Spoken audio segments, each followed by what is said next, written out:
Très jeune, je m'intéressais aux animaux, au règne animal, surtout à la diversité et comment les animaux avaient pu s'adapter à leur environnement.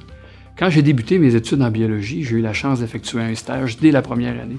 Et là, j'ai vu que les bases fondamentales de l'évolution, c'est-à-dire la génétique, m'intéressaient et me passionnaient énormément.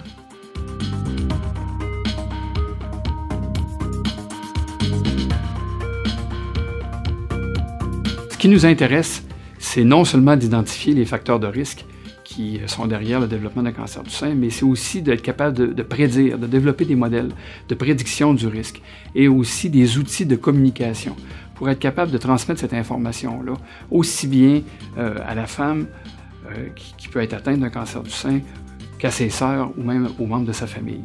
Et évidemment, on doit impliquer tous les intervenants de la santé dans une telle approche.